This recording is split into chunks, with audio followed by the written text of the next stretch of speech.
¿Cómo están? Muy buenas tardes, bienvenidas, bienvenidos a Política en Vivo en Radio Universidad de Chile este viernes 24 de noviembre, viernes de panel, y tenemos el gusto de compartir esta tarde con Mario Villalobos, vicepresidente de Amplitud.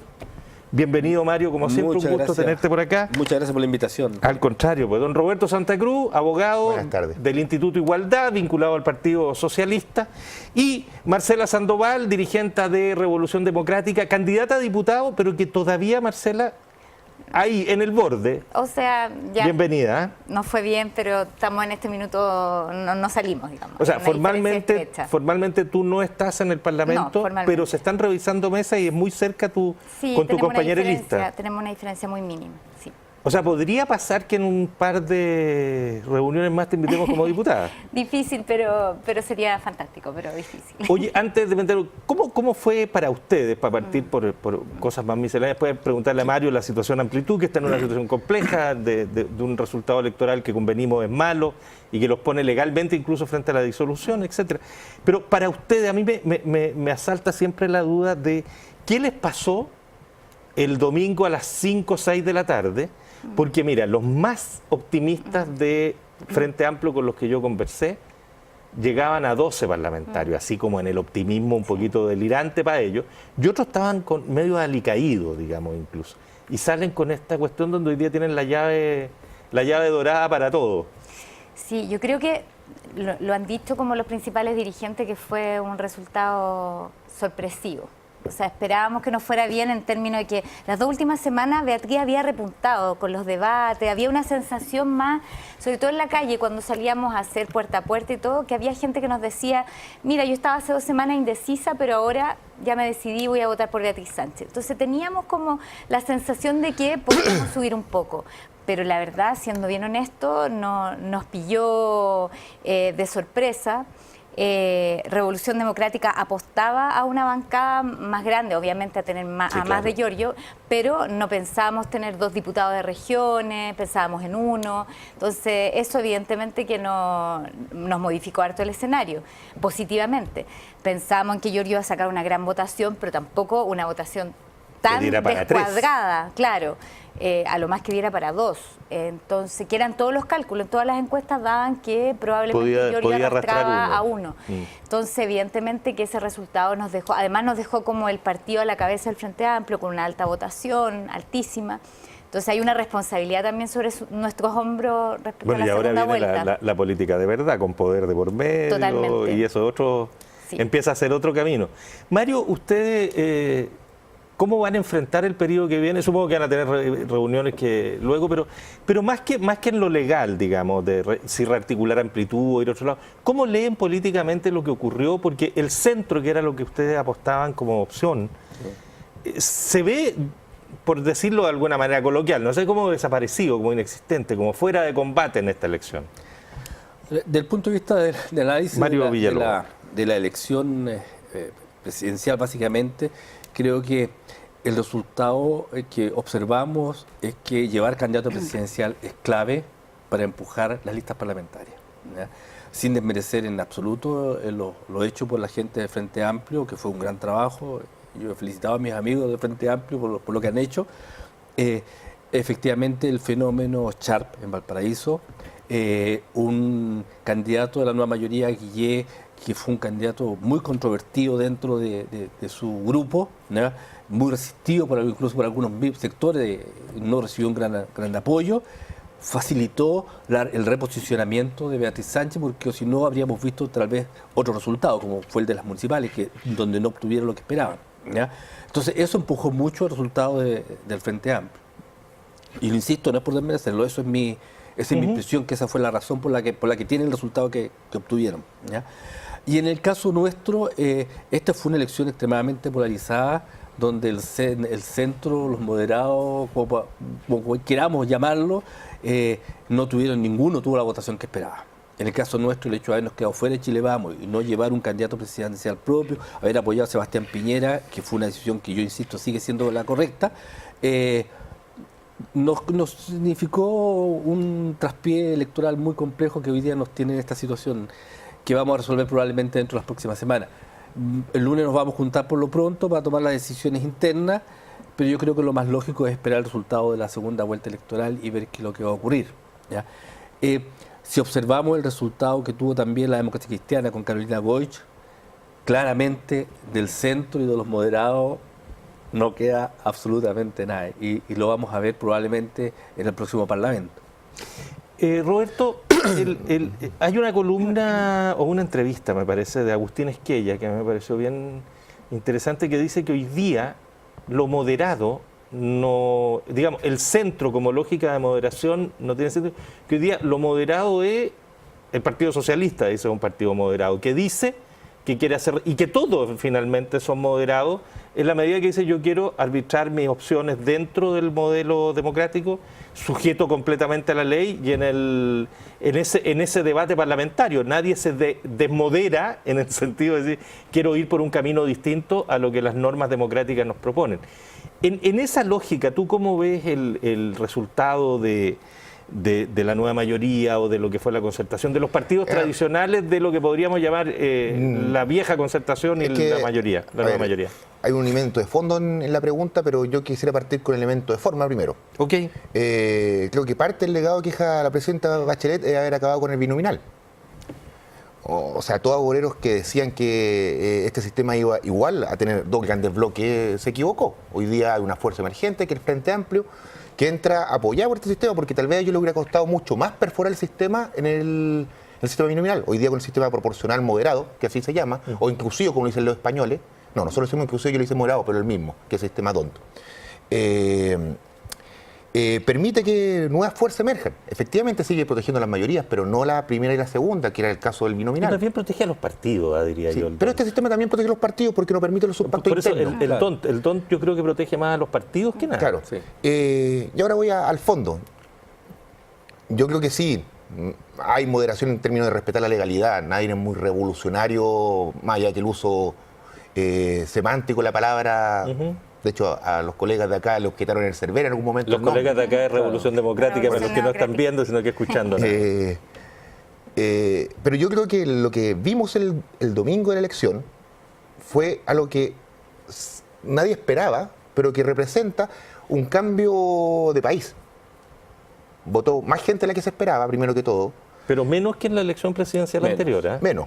Pero porcentualmente menos porque el padrón es más grande también. Hay Sí. más...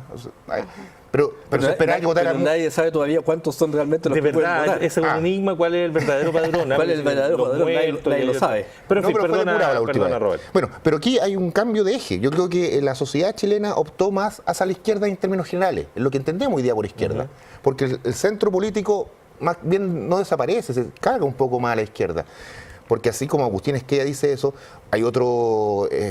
Tapeña, que señala que aquí somos todos de derecha prácticamente en su discurso, que lo viene diciendo hace meses, Sí. donde el individuo es más importante que cualquier otra cosa y que el objetivo está dejado de lado. Yo creo que se equivoca al ver este resultado electoral. Y yo creo que lo vamos a ver porque el Cervera ahora tiene la posibilidad de saber el nivel etario de quienes votan, porque pistolea después la acta. Entonces, podemos saber si efectivamente votó más gente joven. La pistolea La tecnológicamente. tecnológicamente. A propósito de la revolución. Y creo que hoy día subían el resultado de el nivel etario y de sexo. Bueno, de sexo es más difícil, pero el nivel etario de la elección de 2013. Pero en algunos meses más, entiendo que en 3 meses más va a estar el de esta elección. Eso va a ser muy interesante. Va a ser muy interesante porque yo creo que en esta elección votó gente más joven. ¿No? O Hay sea, como un reemplazo a la sensación, Sí, ¿no? sí. Y esa gente más joven yo creo que está más cerca de transformaciones sociales. Lo quiero decir de esa forma. Porque otro de los análisis que uno hace, que uno de los que más me gusta a mí, es que en el fondo las reformas propuestas por el gobierno del presidente de Chile no estaban erradas en su concepción. Tal vez tuvimos problemas de ejecución en términos generales, pero o no fueron lo suficientemente profundas. Pero la votación del Frente Amplio me dice, porque la votación del Frente Amplio dice que tampoco lo representa una opción más moderada, que pondría ser en este caso la fuerza de la mayoría, por decirlo de alguna forma. Entonces yo creo que hay un cambio de eje, se ha corrido un poco. Y las polarizaciones, bueno, las conocemos, o sea, por un lado estaba Kast, por otro lado estaba Artés, que ni siquiera es demócrata, porque él propone un sistema norcoreano, que no tiene nada que ver con lo que es la izquierda democrática. Se corrió un poco más a la izquierda, yo creo que hay un cambio de mirada.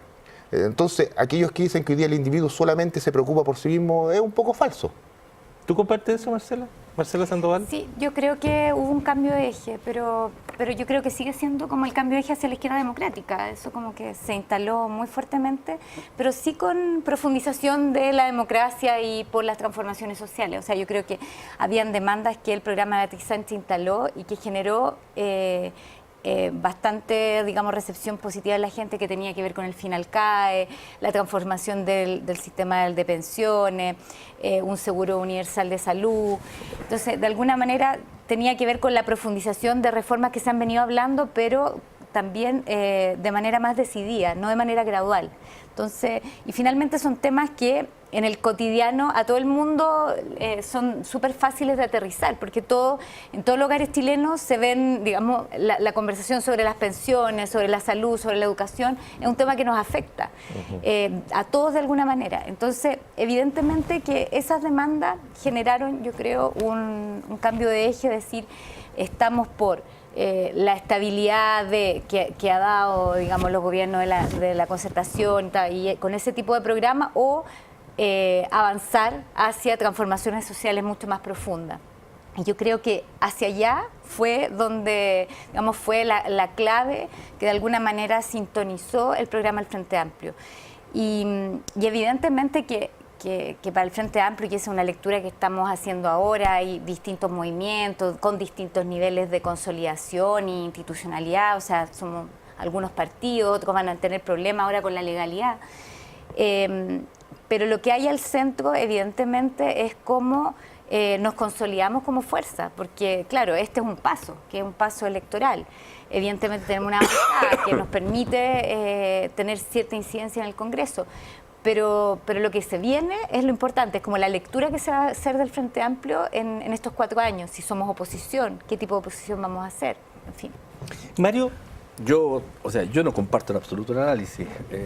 Básicamente... todo el derecho del mundo a no compartirlo. De eso se trata, además. Sí, porque yo creo que si uno ve el resultado en la Cámara puede indicar cosas bien interesantes. O sea, la derecha nunca había tenido la votación que tuvo en esta oportunidad, nunca había tenido las bancadas que tiene. Yo lamento mucho que todos lo estemos fuera, pero hay que reconocerlo, ¿ya? Y lo ahí estamos conversando antes de comenzar el programa, que efectivamente, si llegan a acuerdo con algunos parlamentarios que están descolgados de la nueva mayoría, incluso podrían optar a tener la mesa de la Cámara a los 4 años, ¿ya? Y eso no había pasado desde el retorno a la democracia. Por lo tanto, pensar que el país, que el centro se corrió hacia la izquierda es un error. Yo creo que, vuelvo a insistir, que esto es un fenómeno momentáneo por los candidatos, el candidato presidencial que llevaba la nueva mayoría, que no arrastró lo que todos esperaban, ¿ya? Porque en el fondo un 20% es bajísimo para ser segundo, ¿ya? Y eso es lo que está ocurriendo. Lo que yo sí veo es que hay un sector importante político que está por más allá de la nueva mayoría, que es el Frente Amplio, que va a ser una fuerza emergente y que va a tener, no tengo ninguna duda, una acción relevante durante los próximos años. En ese cuadro, yo me pregunto si eventualmente llegue a ganar Alejandro Guillé, ¿cómo lo va a hacer para gobernar con una Cámara que va a ser increíblemente adversa? Porque va a tener, ya sabe, el 50%, casi el 50% de piñeristas, y el otro lado, un Frente Amplio que sin ninguna duda va a hacer oposición, porque van a tener que defender un proyecto, porque si ellos se suman van a comenzar a pagar los costos políticos rápidamente de ese gobierno. Pregunta como para los tres, o punto como para los tres. ¿Es este el mapa político real? ¿Es razonable pensar en un arco desde Cast hasta Amplitud, Ciudadano? ¿Es razonable pensar que la nueva mayoría o la fuerza mayoría es muy distinto del Frente Amplio? ¿O aquí se requiere empezar a mirar esto de una manera diferente y reordenar el mapa a mediano plazo por lo menos? El que quiera. Roberto Santa Cruz. Antes que eso, un pequeño contrapunto con Mario. Lo que ocurre, ¿por qué las bancadas de la derecha que eran tan representadas en la Cámara de Diputados obedecen también al sistema? Sí, claro. Ellos tuvieron la inteligencia y la madurez de ir todos juntos, Evópoli, Renovación Nacional y la UDI, sí, lo cual les permitió tener mayor cantidad de escaños. Es por eso que hoy día son casi la mitad de la Cámara. Y es verdad que va a ser muy complejo y pueden efectivamente tener la mesa de la Cámara durante los 4 años. Salvando eso, contesto la pregunta. Yo creo que hay matices en creer que es el cuadro político, porque si medimos solamente los presidenciales, no están así. Si observamos la votación de Kast, que uno lo podría definir como una votación de ultraderecha, yo creo que no es tan así, porque hay mucho voto evangélico. Voto de gente que, en virtud de la fe, votó por Kast, pero que no se define de izquierda ni de derecha. Que si un pastor que de izquierda los podría llamar a votar por una opción diferente, además. Entonces yo creo que ahí hay matices. Él lo ocupó muy bien el curso y le dio un discurso a un, comillas, mercado electoral que nadie había tomado profundamente en este país. Y yo creo que ahí hay mucho electorado en lugares pobres, o sea, es cosa de ver el censo, aunque uno puede criticar, donde mayor población evangélica hay, en Coronel Lota, donde mayor votación saca. Por ejemplo, ¿qué otro elemento? Cuando uno ve la mayoría de grupos juveniles que participan en el INJU hoy día, no son los partidos políticos, está cooptado por grupos juveniles evangélicos. Aquellos que participamos en el proceso constituyente, en los encuentros provinciales, hay una especie de militancia evangélica que venía ahí, que es más bien dogmática, pero que Kast agarró ese voto. Y yo creo que esa ultraderecha no es tan, tal vez por el lado de los militares sí, pero por el lado del mundo evangélico yo creo que no. Yo creo que es el primero en tener la inteligencia de explotarlo electoralmente. Pero muy conservadora. Muy conservadora, por supuesto. Sin duda. Y yo creo que el abanico sí se da un poco en que Chile está tendiendo a tener opciones claras y que el centro pasa a ser algo más difuso. Y ojo, la democracia cristiana baja su bancada de diputados, pero saca casi 100.000 votos más que el partido al cual yo pertenezco, que saca 19.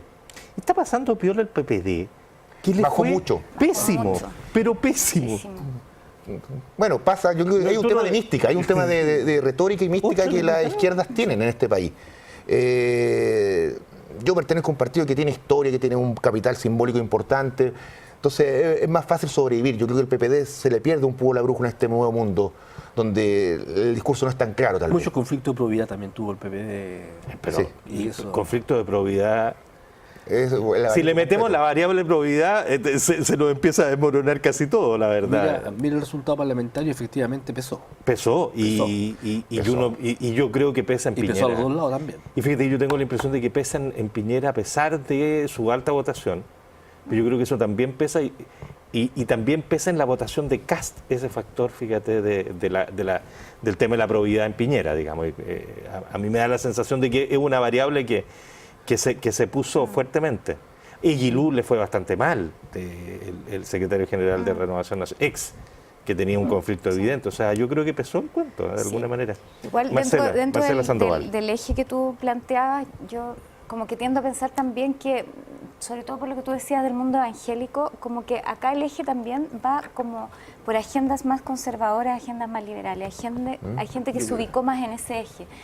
Y un tema muy puntual que fue muy resistido, digamos, en la disputa presidencial tenía que ver, por ejemplo, con la despenalización del aborto. Se va a retroceder en esta agenda, se va a avanzar en esta agenda. Entonces, yo creo que en ese eje mucha gente se ubicó para votar. Y claro, evidentemente Kast es un fenómeno igual preocupante. A mí me preocupa sobre todo por su discurso de extrema derecha que no aporta mucho a la convivencia democrática, pero sí en su caudal de voto ahí hay un voto más bien en contra de las agendas más liberales. En el caso nuestro, efectivamente... yo Mario creo que- Villalobos habla. Sí, yo creo que ahí leyeron mal las encuestas previas en el comando de Sebastián Piñera, porque se optó por una postura muy conservadora. ¿Ya? Acuérdate de la avenida de Mario Vargas Llosa cuando habló de la derecha cavernaria. O sea, nunca más hablaron de Vargas Llosa, que era una estrella que traían. claro, pero es que es cierto, si tú veías las encuestas que se hicieron antes, ¿ya? Y la gente que decía que era del sector, que está dispuesta a votar por Piñera, la mitad era partidaria del aborto en las 3 causales. ¿Ya? Por lo tanto, era ilógico dejar ese pensamiento fuera. ¿Ya? Extremar la postura era llevarla muy allá, es difícil de entender, esa es la verdad. ¿Ya? Por lo tanto, yo creo que hay una cantidad importante de gente que se identifica con la centro derecha, con la derecha, qué sé yo, que es liberal y que no votó. ¿Ya? Y que ahí hay un caudal de voto importante que va a tener que ver el comando de Piñera cómo lo recupera, porque necesita esos votos. ¿Y ustedes, perdón Mario, se ven como parte de ese mundo o se ven en la necesidad de construir un mundo distinto? Después de de la experiencia de haber vivido esta autonomía con que se plantearon. A ver, yo lo voy a decir a título personal, porque por supuesto. nos vamos a juntar recién la próxima semana a conversar cuál va a ser el futuro, los pasos que vamos a dar, por lo tanto no puedo hablar en nombre del partido, imposible. Pero yo creo que efectivamente, si nosotros observamos el resultado de Evópolis, en la Araucanía, donde nadie esperaba que tuvieran el resultado que tuvieron, o sea, que Felipe Kast arrastró a su compañera de lista al Senado, sacó 2 senadores y sacaron 8 diputados, 7 u 8 diputados, estaban ahí, están entre 7 y 8 porque se le había caído uno al final. Significa que hay un espacio donde podemos sentarnos a conversar seriamente de acercamiento, porque eso necesariamente la gente, el gobierno de Sebastián Piñera va a tener que leerlo de la forma correcta, ¿ya? Si donde ellos fueron, que representan al mundo liberal, dentro de Chile Vamos, les fue muy bien, significa que probablemente habría pasado lo mismo si le han dado espacio al mundo liberal en forma más territorialmente más extendida, que no lo hicieron. Pero no lo ves como medio irreconciliable, un poco para todo, para tener el debate, irreconciliable en un sentido de proyecto a largo plazo, por ejemplo, las posturas que ustedes han planteado, lo que plantea Evópolis, con no solo la UDI, sino que comparte Renovación Nacional también, que tienen una mirada mucho más neoliberal en lo económico y muy cerrada en lo valórico, a lo que expresan ustedes, que no es tan así. ¿Sabe qué es lo que pasa? Que yo lo he dicho y lo comenté, parece un problema que tú me invitaste. Sí. Yo siempre he insistido que la verdadera lucha en este sector se va a dar en 4 años más, ¿ya? Porque acá efectivamente emerge una fuerza liberal importante. Nosotros no estamos representando hoy día porque optamos por quedarnos fuera de Chile Vamos, pero Evópolis quedó adentro y la está representando, ¿ya? Porque tal vez habría sido distinto si nosotros hubiésemos ido en un pacto distinto con Ciudadanos y con Evópolis, los 3 por fuera. Por ejemplo. Habría sido un resultado probablemente muy distinto como el que estamos viendo a la izquierda, ¿ya? Entonces yo creo que esa disputa real se va a dar en 4 años más, cuando tengamos que ver y podríamos ver enfrentados a 2 Kast, por ejemplo. Sería bonito, ¿eh? Porque son 2 Kast que representan ideas completamente diferentes.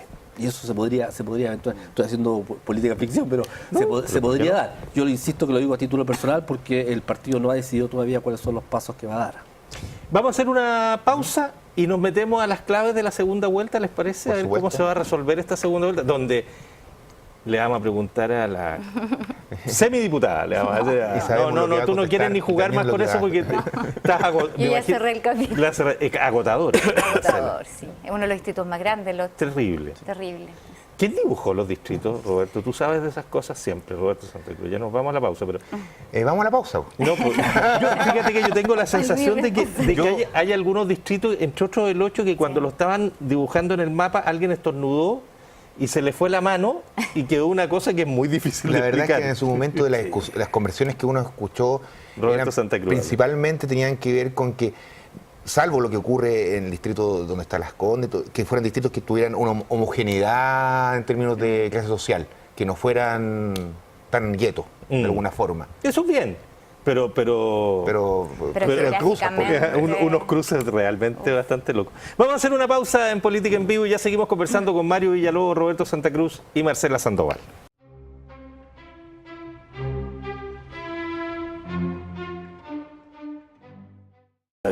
Estamos de vuelta en Política en Vivo conversando con Marcela Sandoval, dirigente de Revolución Democrática y del Frente Amplio, con Roberto Santa Cruz, abogado, investigador, director del área política, ¿no? Director del programa de asesoría legislativa.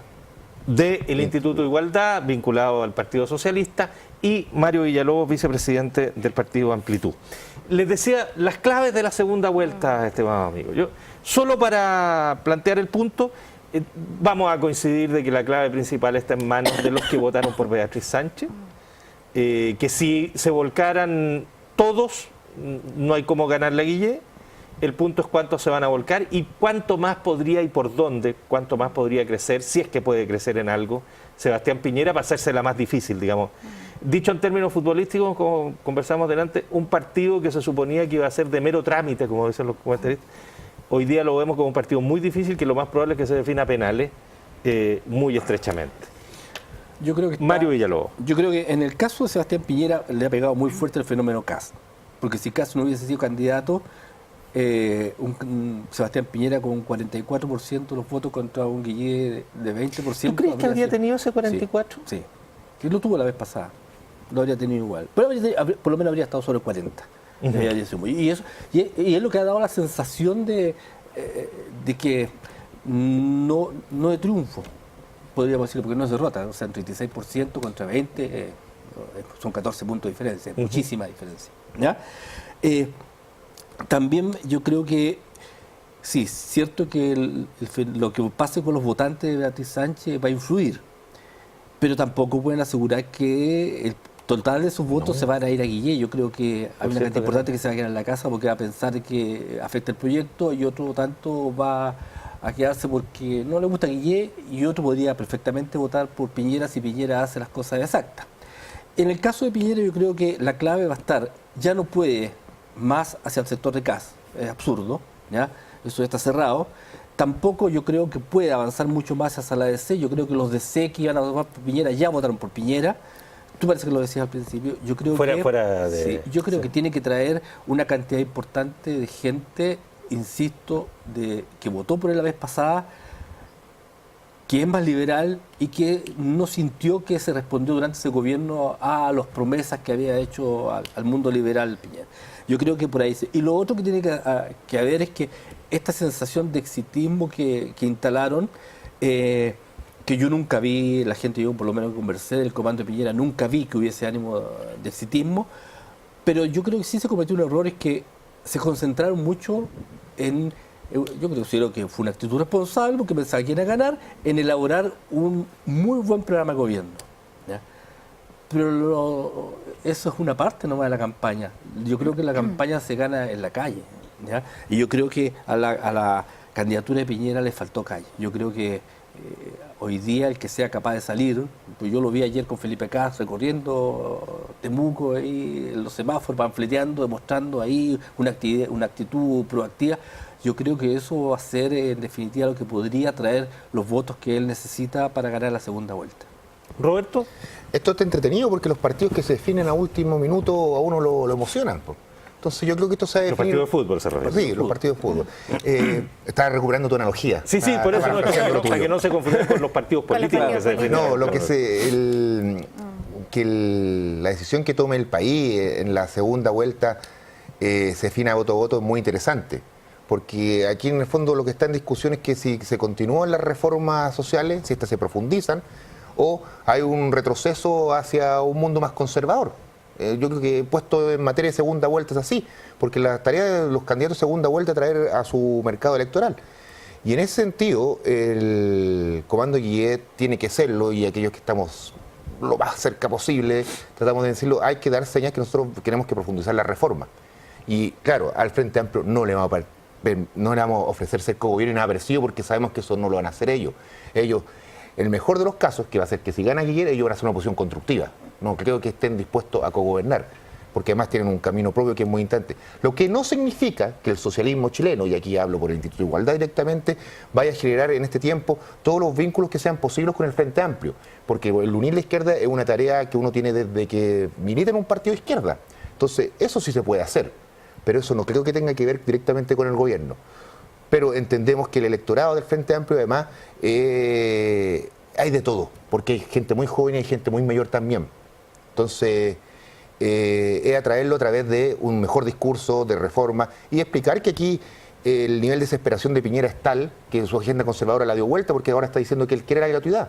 Y si es así, yo esperaría que sus parlamentarios voten a favor de ella, po. Y no creo que no lo van a hacer. Entonces, él tiene que jugársela, porque él de alguna forma quiere los votos de Kast, que son ultraconservadores, pero por otro lado quiere crecer en gratuidad y está prometiendo alguna serie de cosas que ha hecho estos últimos días, más mirando a lo que la ciudadanía entiende. Pero yo no creo que su parlamento actual lo apoye en esas materias. Ya votó todas las normas de educación en contra en la votación de presupuesto la semana pasada en la Cámara de Diputados. Lo propio van a hacer hoy día en el Senado. Entonces, no sé, son frases al aire que tienden a engañar un poco. Marcela, déjame agregarte un elemento más al análisis que tiene que ver con el Frente Amplio en particular. ¿Dónde crees tú que se puede expresar con más nitidez el proyecto de largo plazo del Frente Amplio? ¿En un gobierno de Piñera o en un gobierno eventual de Guillé?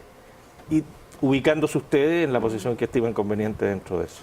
A ver, nosotros hemos sido súper claros en estos días, sobre todo como nuestros principales dirigentes, bueno, Vlado y Giorgio lo han dicho, que sería un retroceso para el país, pero sobre todo para el proyecto que tiene el Frente Amplio a mediano plazo, que salga Piñera. Entonces en eso no nos perdemos. Yo creo que ningún Frente Amplista votaría por Piñera, me atrevería a decir. Más allá de que yo creo que las orgánicas del Frente Amplio no son dueñas de los votos del electorado del Frente Amplio, que es una cuestión que hay que distinguir. Evidentemente que las orgánicas del Frente Amplio tienen un voto más duro y que efectivamente ahí va a haber una discusión que dar. Desde RD estamos haciendo la discusión ya y tienen un plebiscito. Tenemos un plebiscito lunes y la martes. próxima semana. Y hoy día tenemos como un ampliado general justamente para abrir la discusión y se ha discutido por espacio, pero ya hay una opinión tajante respecto a que un eventual gobierno de Piñera, evidentemente para nosotros no es algo que no sería cómodo, sería un retroceso. Y evidentemente ante la posibilidad de un Guillé, nosotros también hemos dicho desde Revolución Democrática que vamos a hacer oposición, no vamos a hacer ni colaboración crítica, despejando ahí todos los fantasmas del Ministerio de Educación, nuestra participación ahí en el Mineduc. ¿Eso fue por una vez nomás? Y tampoco creo que podríamos ser parte de un gobierno en que además hemos criticado mucho el proyecto de la concertación. O sea, nosotros nos hemos definido en varios temas por oposición a la concertación. Entonces sería también, de alguna manera, hacerle daño a un proyecto que es muy incipiente, porque el proyecto del Frente Amplio, y ahí no hay que marearse, es un proyecto muy incipiente. Entonces los pasos que demos en estos 4 años van a ser muy significativos para la consolidación del Frente Amplio, porque estamos partiendo. Tampoco es que tengamos una gran presencia en el Congreso, efectivamente. Logramos una bancada, vamos a poder incidir en algunas agendas, pero yo creo que va a ser muy importante el tipo de oposición que construyamos, los puentes, evidentemente, que construyamos con algunos sectores del eventual gobierno Guillé. Ahí evidentemente que nos encontramos en algunas agendas y en eso no nos perdemos. Todo lo que tenga que ver con nueva constitución, con salud y con educación, en la medida que se intensifique el discurso, como tú decías hace un rato, yo creo que eso va a tener mucho más eco en el electorado frente amplista. A mí me llama profundamente la atención que siempre se ha criticado a Sebastián Piñera de que no escucha, ¿ya? Entonces hoy día él dice vamos a avanzar en gratuidad y se le critica porque dice que se está dando vuelta tomando otro discurso. Pero que los parlamentarios de él voten a favor de la gratuidad entonces. Va a ser bastante ordenado ese bloque. Pero resulta de que en el gobierno de Sebastián Piñera el tema del CAE, por ejemplo, que es algo que le preocupa muchísimo a la gente que vota por el Frente Amplio, y yo los entiendo perfectamente porque de verdad, es un tema muy injusto y están muy ahogados, ¿ya? Sebastián Piñera avanzó muchísimo durante su gobierno cuando rebajó el impuesto, el interés del 6 al 2%, dijo van a pagar solamente a los 10 años y una vez cumplidos los 10 años se va a extinguir la deuda, si los que están sin trabajo no van a pagar... Se avanzó y no van a pagar más que un porcentaje del sueldo que ganen. Se avanzó muchísimo en ese aspecto, ¿ya? Entonces uno dice, pero entonces están dispuestos a apoyar a un candidato que tiene dentro de su equipo, y sobre todo en la primera vuelta, con Sergio Vitale a la cabeza, si ellos fueron los creadores del CAE. Entonces, ¿cómo van a gobernar juntos cuando lo que más critican es lo que ellos crearon? ¿Ya? Entonces, de verdad, yo creo que la posibilidad de Guillé de gobernar va a ser muy difícil y eso sí pesa mucho en el elector chileno. La gobernabilidad es algo que al elector chileno le importa mucho. ¿Roberto? Roberto Santa Cruz. Sí, voy a partir... No me voy a meter en lo del CAE porque, claro, efectivamente el 2% imagino que lo no bajó, pero eso fue a deuda pública, directamente, y deuda pública que lo que hizo fue fomentar para que crecieran instituciones que no tienen calidad. Esa es la crítica profunda al CAE. Más allá de la deuda del joven, que es muy relevante, está también que se han creado negocios de educación a través de ese financiamiento. Esa es la crítica que se hace generalizada. Pero voy a lo segundo. Pero siguen siendo los mismos responsables.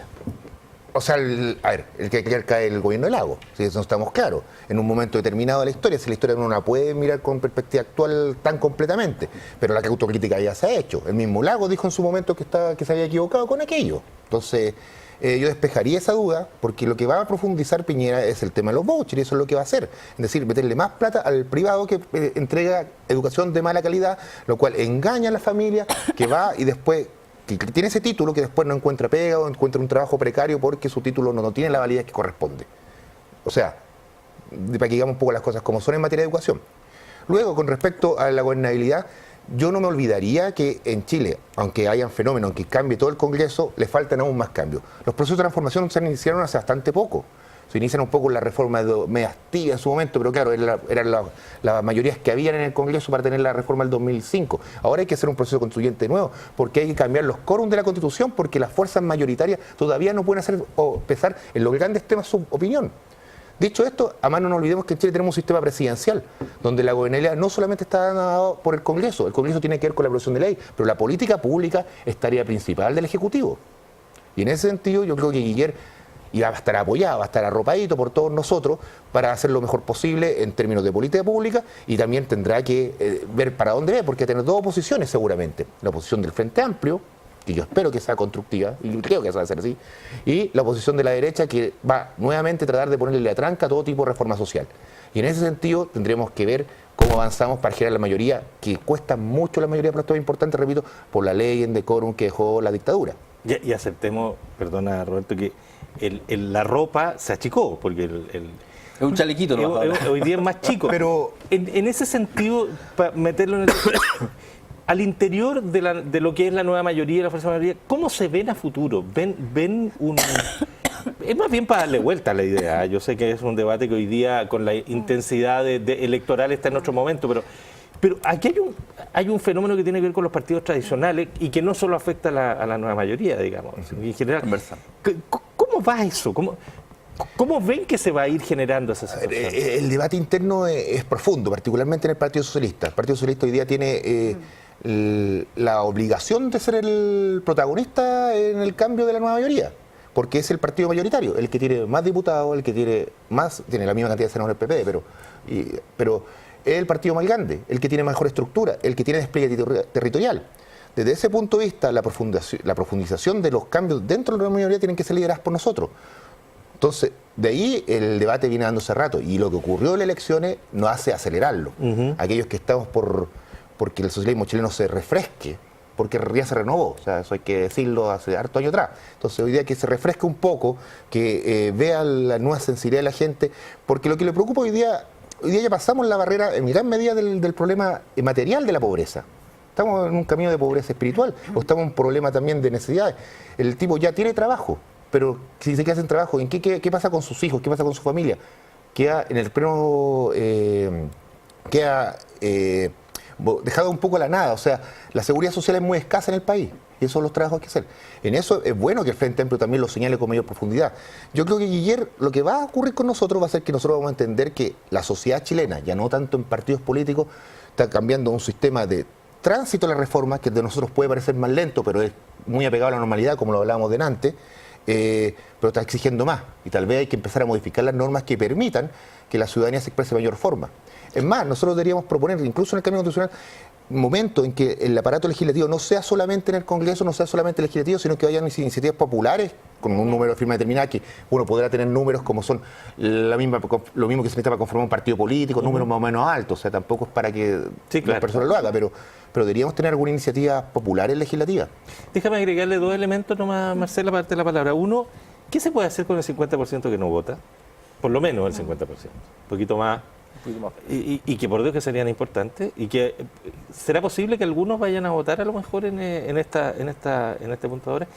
Y si le dan entre los tres una vuelta al tema constitucional, porque yo tengo la sensación que entre ustedes tres grandes diferencias respecto a la necesidad de rehacer la Constitución no deberían haber. Es mi impresión, a lo mejor me equivoco completamente. Marcela. Sí, no, yo creo que Sandoval. el desafío con los que no votan, yo creo que queda corto para esta segunda vuelta. No creo que vaya a ser tan decisivo. Yo no creo que ni Guillén ni Piñera van a captar a ese votante que se quedó en la casa.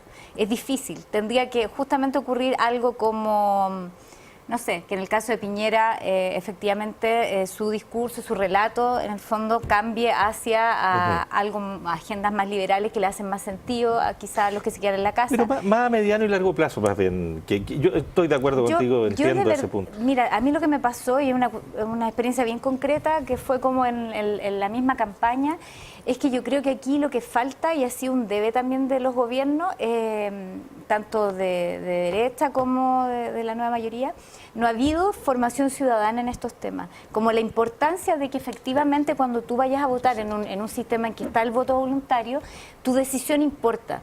Ya sea anulando, digamos, o omitiendo el voto, en fin, pero como el ejercicio democrático del derecho a voto.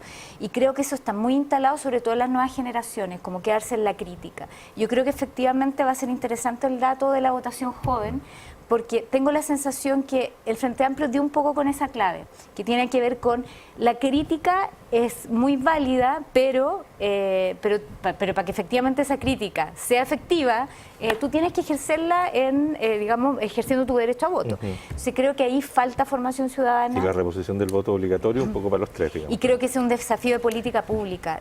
Han habido programas en que se ha recuperado de alguna manera lo que es la educación cívica, en fin, en estos temas, pero creo que falta muchísimo. Y en eso yo creo que ese es un debe para el próximo gobierno a nivel de política pública. Sí. Fíjate, perdón, nada más, y te doy la palabra inmediato, Mario, yo no logro entender aún de que no se haya repuesto el ramo de educación cívica en los colegios y en las escuelas desde el día 1 de la vuelta a la democracia, hace, no sé, como 35, 30 y no sé cuántos años.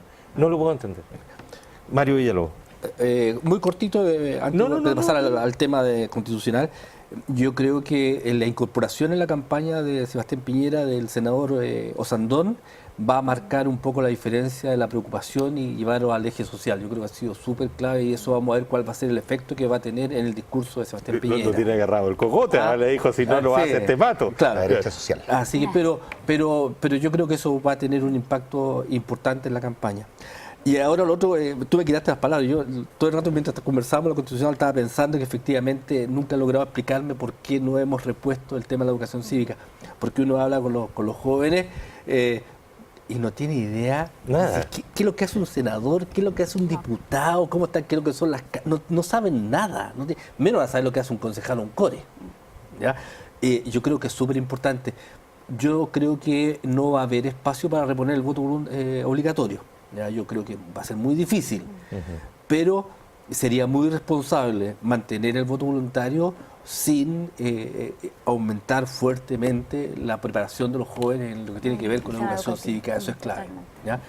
Y en el tema constitucional, nosotros como Amplitud, en su minuto fuimos los primeros en sumarnos que efectivamente nosotros creemos que hay que hacer cambio a la Constitución. No creemos en hacer todo de nuevo, todo completo, porque creo que no es necesario. Es más fácil y hay que hacer las modificaciones que se llegue a un acuerdo entre todos los actores, pero creemos que sí, que hay que hacer algunas modificaciones y Amplitud en su minuto lo dijo. 2 minutos, don Roberto, y 2 minutos, Marcela, y se nos acabó el tiempo, lamentablemente. Se hace corto. Muy breve. Cortito. Yo lo he dicho un montón de veces. Yo creo que hay que reponer el voto obligatorio. Creo que la democracia lo vale. El sufragio obligatorio es un deber, no es solo un derecho. Pero no voy a extenderme más en eso. Y con respecto a la abstención, bueno, hay que tener claro que nunca vamos a llegar al 100% de gente votando, pero hay que disminuirla. Y es fundamental. El año pasado se aprobó, pero no se ha promulgado todavía, la ley que repone la obligatoriedad de tener educación cívica en los colegios. Y es fundamental. Y esto, un pequeño ejemplo.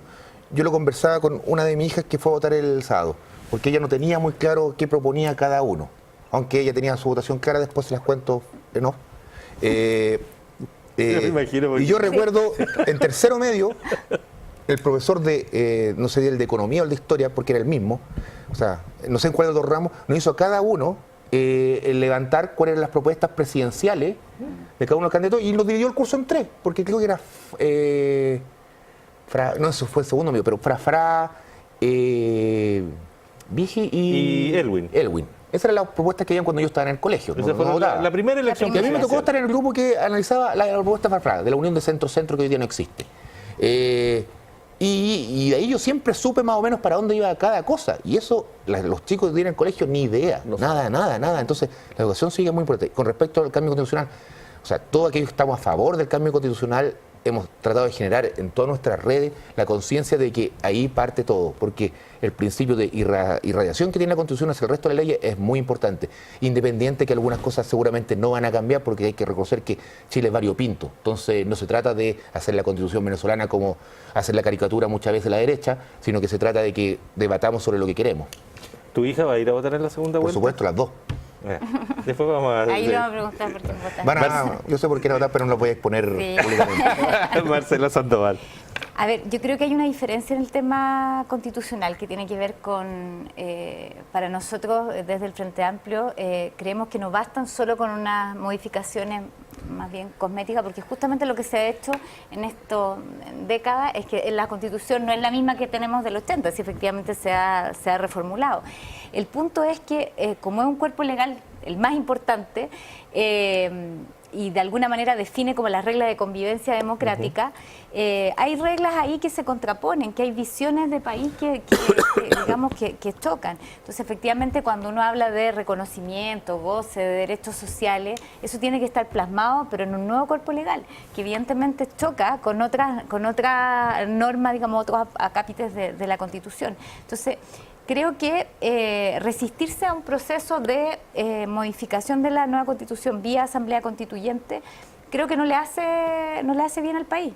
Se ha caricaturizado demasiado el tema del mecanismo de la Asamblea Constituyente y la verdad es que la Asamblea Constituyente, el mismo Atria lo ha sostenido, yo espero que él siga insistiendo ahí en el programa Guille, que perfectamente es un mecanismo participativo, diverso, en que finalmente la ciudadanía es la que está representada en la discusión del principal cuerpo normativo del país. Entonces creo que más allá de las reformas, nosotros por lo menos vamos a apuntar a que ese cambio sea sustantivo y radical.